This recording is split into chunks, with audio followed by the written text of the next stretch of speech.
Hi, this is Scott Garibay, and today we're going to talk about Dungeons & Dragons, and we are specifically going to talk about PST. Psst, I got a secret for you.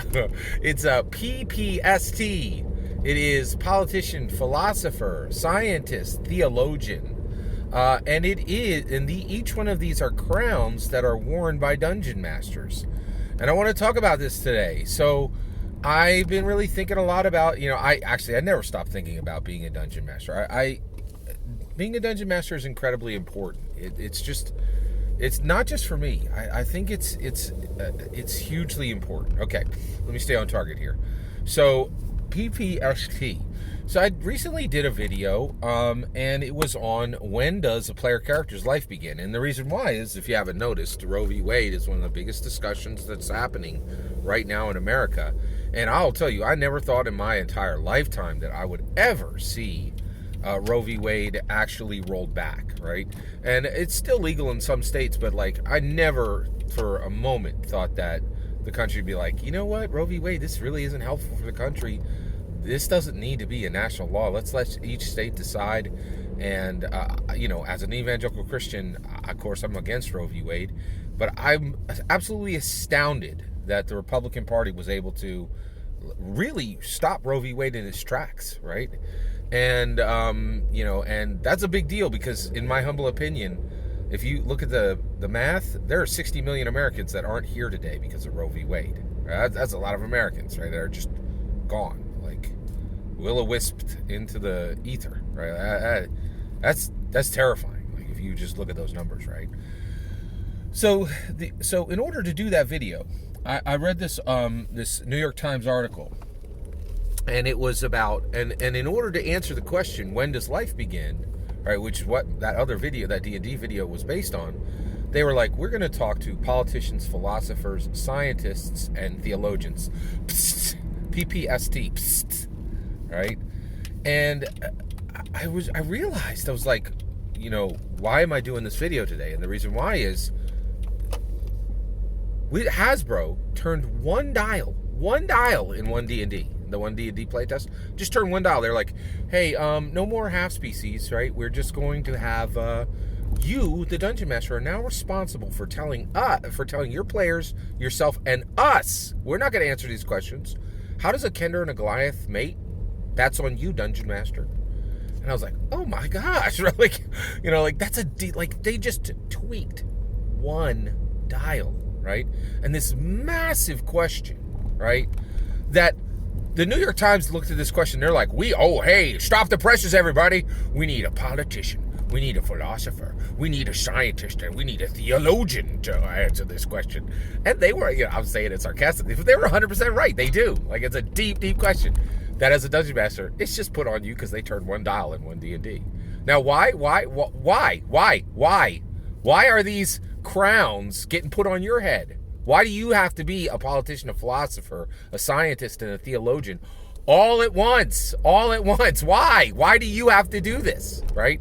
And if you think I'm wrong, go look at Ben from Questing Beast. Go look at Professor Dungeon Master. They're running from these responsibilities, and they're saying, hey, everybody, I'd like to make sure I can continue to think of D&D just as a goblin cut in half engine, not a life simulation engine, which is exactly what it is, in my humble opinion. It always was.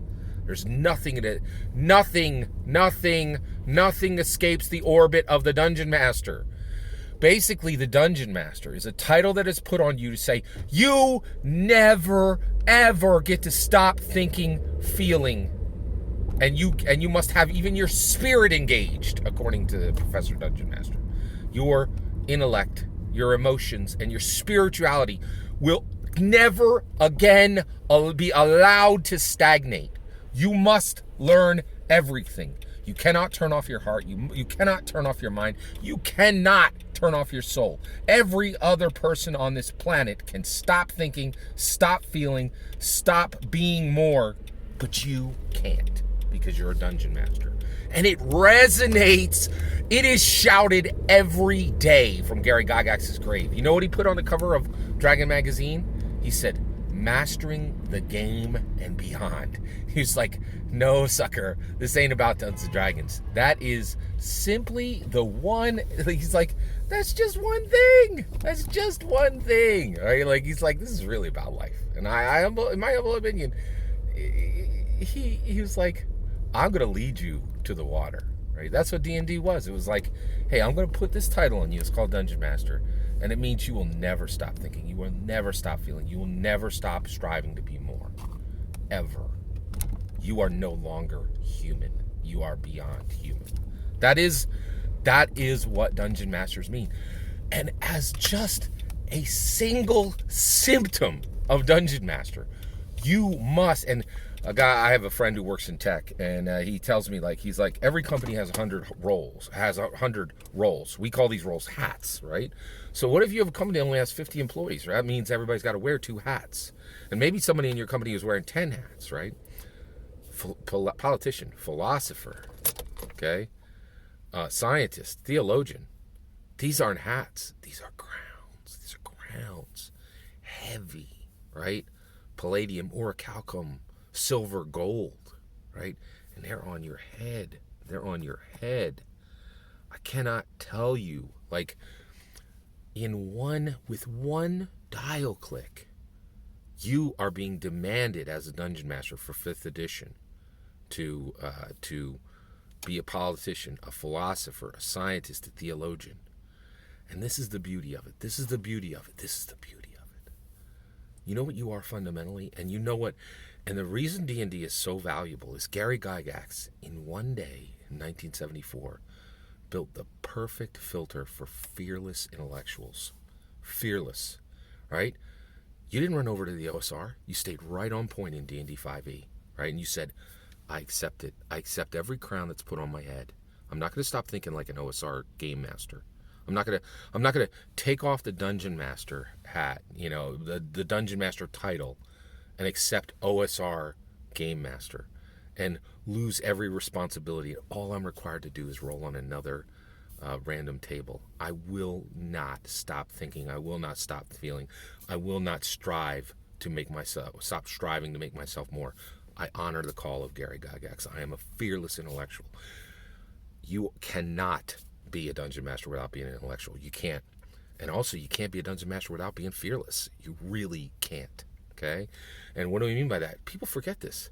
Dungeon Mastering is fundamentally, at the start of it, public speaking, which terrifies people and sends every coward packing. That's what's really keeping people from being Dungeon Masters, is the first and foremost, they just fear to speak publicly. People are terrified of it, absolutely terrified of it. You are a Dungeon Master. There are 4 crowns on your head. You are a 5e Dungeon Master. Okay, if you're playing some OSR or some indie sad sack game, none of this applies to you, right? Go off, cut goblins in half, have fun, do nothing, accomplish nothing, be nothing, okay? But if you are a Dungeon Master, you got 4 crowns on your head. Politician, philosopher, scientist, theologian, and it doesn't scare you.